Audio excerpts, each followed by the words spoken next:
agradecer o convite da Comissão de Direito Tributário, parabenizar imensamente o trabalho que eles vêm fazendo frente à comissão, o professor João Paulo, o professor José, Daniela, Mariane, todos os outros que estão aqui na mesa, porque essa comissão realmente tem se mostrado extremamente presente e atuante para trazer a nós o debate sobre o direito tributário.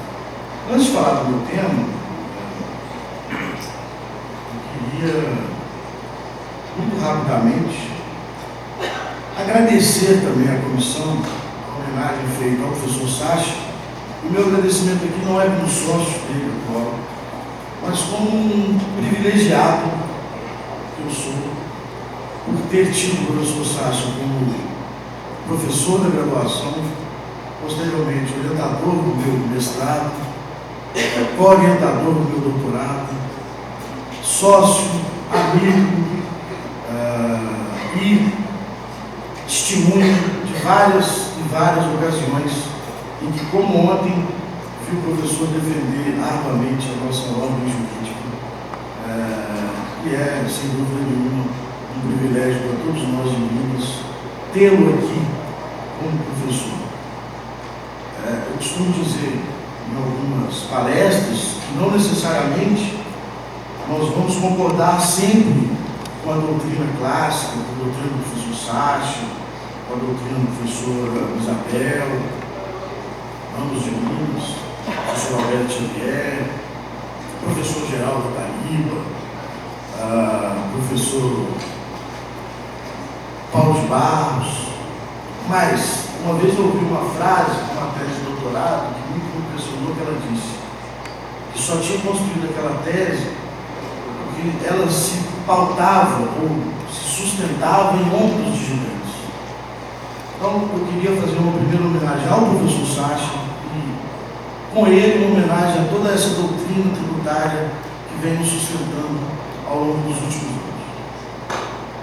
Quanto à questão do meu tema, eu prometo nem estender muito, porque temos que ouvir o professor Marcelo Jabor, que é um grande expositor, um amigo de muitos anos. E o meu tema, ele já vem sendo discutido em várias palestras. Vem sendo discutido em vários casos na justiça. E já existe uma certa pacificação da matéria perante o STJ. Então eu fiquei pensando como expor esse tema no chat, falei, vou fazer um PowerPoint, tem dois estados, aí tem um estadozinho aqui, outro ali, um contribuinte com cara de esperto, outro cara de bobo, o fisco aqui querendo pegar o cara que é bobo. Mas eu achei que ia dar muito certo, achei que o professor Leonardo Alvim ia ficar bravo comigo. Eu fiquei doido para subir na mesa para conversar com o professor Leonardo Alvim, mas não tive. Então eu resolvi e descobri que não tem muito a fugir. Qual que é o tema que me foi posto pela comissão? A guerra fiscal e os benefícios concedidos unilateralmente pelos Estados. Para contextualizar todos, a Lei Complementar 24 determina que os incentivos fiscais só podem ser concedidos quando houver unanimidade no CONFAS, que é a reunião do secretário de Fazenda e, enfim, a reunião da federação. Esse dispositivo foi colocado ainda na época militar, em que o presidente do CONFAS era do governo federal, não tinha voto, mas era do governo federal. Ou seja, naquela época, olhava-se para a ponta da mesa, via-se o militar, todos eram unânimes. Com a abertura democrática, os estados procuraram os seus próprios interesses e hoje é quase impossível aprovar qualquer incentivo fiscal no CONFAS, diante da unanimidade. Minas não tem interesse que outro estado tenha um benefício que leve para lá os investimentos que poderiam vir para cá. São Paulo a mesma coisa, Rio de Janeiro a mesma coisa, os estados do sul a mesma coisa, e a federação se algema. Então há primeiro uma crítica nessa questão de que o modus operandi constante da Lei Complementar 24 Hoje é impossível de se operacionalizar. Bom, diante dessa realidade, os estados passaram, e aqui eu não estou justificando o posicionamento dele, mas só contextualizando, os estados passaram a conceder benefícios fiscais de maneira unilateral, sem passar pelo crivo do CONFAS. A partir daí, os estados que achavam estar sofrendo com esse incentivo, porque os investimentos para lá se afugentavam, começaram a entender que, se o estado de Santa Catarina concede um incentivo fiscal ao adquirente de determinado produto lá, quando esse adquirente vende para Minas Gerais, eu não vou permitir, nesse caso ele é o alienante, quando o alienante vende para Minas Gerais, o adquirente aqui em Minas Gerais não tem direito de aproveitar o crédito integral do ICMS dessa operação, porque o alienante não teria pago esse crédito na origem. Esse é o ponto fundamental. Minas e São Paulo foram um pouquinho mais além, soltaram resoluções de portaria CAT, na qual se presume que determinado produto vindo de determinado estado está cobertado por incentivo fiscal, e nessas portarias e resoluções já consta um percentual redutor do crédito. A matéria, obviamente, foi levada a juízo. Inicialmente havia uma manifestação contrária do STJ, mas recentemente o STJ pacificou a matéria na sua primeira sessão, no mandado de segurança 38041, em que ele estabeleceu os fundamentos para que impedisse aos estados desta glosa. Ou seja, o adquirente da mercadoria poderia aproveitar os créditos, ou pode aproveitar os créditos, na sua integralidade, porque não é ele que está usufruindo do tal benefício fiscal. Mas no meio disso, eu vou depois voltar ao mandado de segurança, nós tivemos várias discussões e incidentes. Eu, por exemplo, tenho um caso em que a empresa adquiriu um produto, salvo engano, de Santa Catarina mesmo, que estava na produção, em Minas Gerais, seguindo a resolução, o fiscal seguindo a sua função de cumprir a resolução do Estado de Minas, autuou o adquirente aqui, que era um cliente nosso. E aí o cliente, então, foi atrás do alienante para perguntar que benefício ele usava. Ele disse: eu não uso benefício fiscal. Realmente existe, mas eu não uso. Tinha que se requerer lá no Banco do Estado. E aí pegou-se uma declaração do Estado de Santa Catarina dizendo que aquele contribuinte não se utilizava do benefício fiscal. Se não utilizava, pagava integralmente o ICMS. Se pagava integralmente o ICMS, não havia motivo para isso. Juntamos então a declaração aos autos e foi dito que o Estado de Minas não confiava na declaração dada pelo governo de Santa Catarina. E aí virou uma loucura, porque eu da tribuna disse: eu juro por Deus, eu não sei mais o que fazer. Eu peguei a declaração do poder público que tem presunção de boa fé. E mesmo assim vocês não acreditam? Só Deus. O que significa dizer que nós estamos com a federação ensaiada. Nós estamos com o princípio da confiança, como muito bem lembrou o professor aqui agora, ensaiado. É preciso, antes de discutir o tema e voltar no meu tema que foi proposto, reconstruir a federação. O professor Marcelo Jabor vai falar da substituição tributária. Eu tenho 23 anos de advocacia tributária e magistério. Eu até hoje não entendi bem isso. Eu assisti várias aulas do professor Marcelo e ele é muito bom, não é culpa, é do sistema. A federação está estraçalhada. Nós temos que reconstruir o Estado brasileiro. Não existe, e aqui o professor Leonardo é um grande amigo, mas vai uma crítica a um amigo. Não existe nós e eles. Existe uma federação que precisa ser reconstruída. Existe a constatação de que esse ICMS deu errado.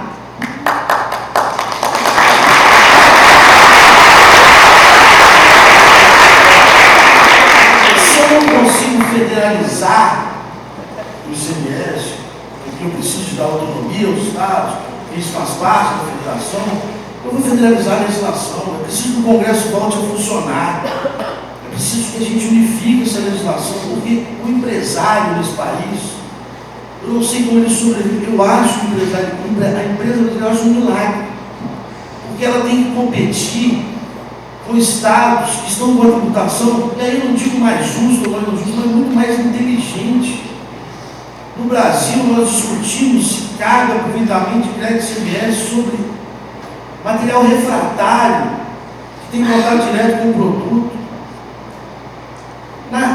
Na França, eles só não permitem crédito daquilo que é poluente, que é uma função extrafiscal. Até a China tem um regulamento muito melhor do que o nosso. Eu entrei no site da China para ver o regulamento de ICMS lá em mandarim, eu achei que estava até bêbado na hora. Mas tem a versão em inglês para quem tiver curiosidade. Ou seja, o IVA deles é realmente inteligente. Então chega um produto aqui no Brasil para competir com o nosso, e o empresariado mineiro não sabe o que fazer. Então, o brasileiro, então, o primeiro ponto, temos que reconstruir a federação. O segundo ponto, temos que ter uma tributação justa e competitiva.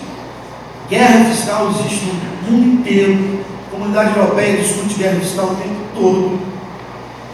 Logo que foi implementada a comunidade fiscal, uma das grandes discussões era que os franceses saíam para comprar carro na Alemanha, que era muito mais barato. Hoje nós temos uma grande discussão na Europa, que aquela mudança no debate de para pedindo residência fiscal na Rússia, eu acho. Então, guerra fiscal se discute no mundo inteiro. Guerra fiscal é um fenômeno desse conflito entre uma tributação justa e a necessidade de atrair investimentos. O que nós estamos errando é na forma como tratar a guerra fiscal. Nós precisamos criar mecanismos com mais segurança, para que as pessoas atuem com mais segurança. No meu tema, feita essa introdução, hoje nós temos duas realidades. Uma, o STJ pacificou a matéria na primeira sessão, no mandado de segurança que eu mencionei, em que ele disse que o Estado de destino onde está o adquirente não pode glosar o crédito de ICMS quando o produto advém de um Estado onde há benefício fiscal. Não pode haver essa presunção. E no acordo, eu citei, depois eu peço para a comissão mandar para vocês, eu colacionei os fundamentos principais utilizados pelo STJ. O primeiro fundamento foi de que, apesar da Lei Complementar 24 de 1975 permitir, em seu artigo 8º, a glosa desse crédito, essa lei ela não seria constitucional, porque ela afrontaria o princípio da não cumulatividade, uma vez que o adquirente paga efetivamente o valor do ICMS cheio. E eu tenho uma comprovação clara disso. Eu vi um caso uma vez de um adquirente também em Minas, em que ele adquiria aço, acho que era aço, não me lembro, de uma determinada empresa, e ele recebia todos esses produtos da filial dessa empresa em São Paulo. Num certo momento, a empresa disse que, por uma questão de estratégia interna dela, alienante, que ela passaria a fornecer pela filial de Brasília. E ele passou a receber de Brasília. Se você pegar as notas fiscais daquilo que ele recebia de São Paulo, com as notas fiscais daquilo que ele recebia, passou a receber de Brasília, da mesma empresa, tinha o mesmo preço, o mesmo valor de ICMS, cheio, destacado em nota. Então, a presunção a esse adquirente é de que não havia nenhum benefício na origem. Porque esses benefícios normalmente são feitos nos livros fiscais, ou às vezes através de financiamento do ICMS a pagar. Não é aparente ao adquirente esse incentivo fiscal. Então, o primeiro ponto levantado pelo STJ foi a não cumulatividade. Uma vez pago pelo adquirente o valor do ICMS destacado, ele tinha direito ao aproveitamento. O segundo ponto, que me parece extremamente relevante, inclusive para a preservação da ordem jurídica, é de que não se pode, no Brasil, implementar a presunção de inconstitucionalidade. Ou seja, se determinado Estado entende que a legislação de outro Estado é incompatível com o texto constitucional, cabe a ele ir ao Supremo Tribunal Federal e pedir a declaração de inconstitucionalidade dessa legislação. O Supremo é moroso em declarar essa inconstitucionalidade, sim, é uma realidade judiciária, sim, mas é uma realidade que contribuintes também enfrentam no seu dia a dia. É preciso preservar a ordem jurídica. E o terceiro fundamento levantado pelo STJ, que também tem uma similaridade muito grande com a recente súmula 509, essa súmula o STJ diz que o adquirente de produtos em que o alienante foi declarado, ou as notas fiscais do alienante foram declaradas idôneas, se o adquirente provar que adquiriu o produto, que houve a circulação da mercadoria e ele pagou por ela, ele tem direito ao crédito, porque é preciso preservar o terceiro de boa-fé. O adquirente, nesse caso, era terceiro de boa-fé. Seguindo o mesmo caminho no tema aqui da minha palestra, o STJ disse que o adquirente que demonstrar que recebeu a mercadoria, portanto circulou a mercadoria, que pagou por essa mercadoria e nesse valor incluso o ICMS, ele tem direito ao aproveitamento para que haja a proteção da nossa função, uma das funções principais do direito, que é a proteção do terceiro de boa-fé, que é a proteção da relação jurídica.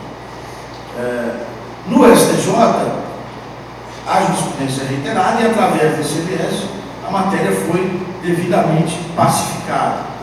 Já no Supremo Tribunal Federal, nós temos hoje, também é pacífico o entendimento, ainda aqui no livro 20, que não se podem conceder benefícios fiscais de forma unilateral, sem consenso unânime, com faz, toda matéria que chega lá, uma legislação estadual que chega ao Supremo, que não obedeça a esse declaramento constitucional.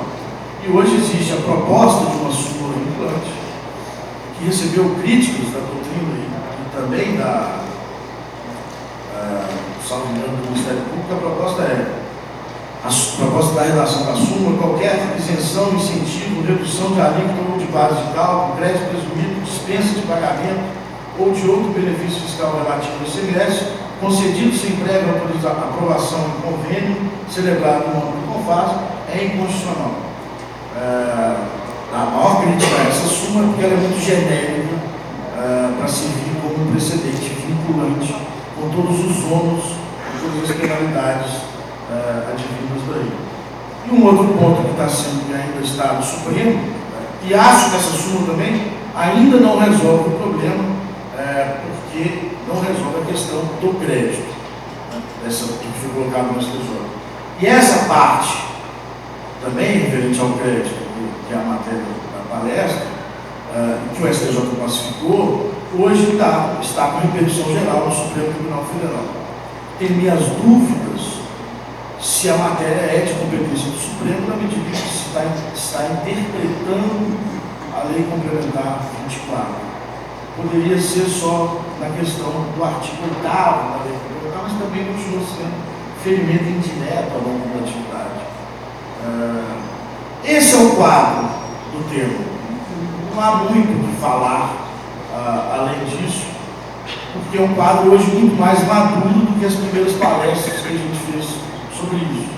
A jurisprudência evolui de forma muito lenta, mas evolui. Hoje há uma certa pacificação de que o adquirente da mercadoria está protegido, mas não há ainda uma solução do tema. Ou seja, várias empresas foram atraídas para vários estados da federação, receberam incentivos fiscais inconstitucionais, e não pode o Estado de Minas Gerais e de São Paulo criticar os outros estados, porque aqui também, e lá também em São Paulo, se fez a mesma coisa. Todos os estados concedem benefícios fiscais.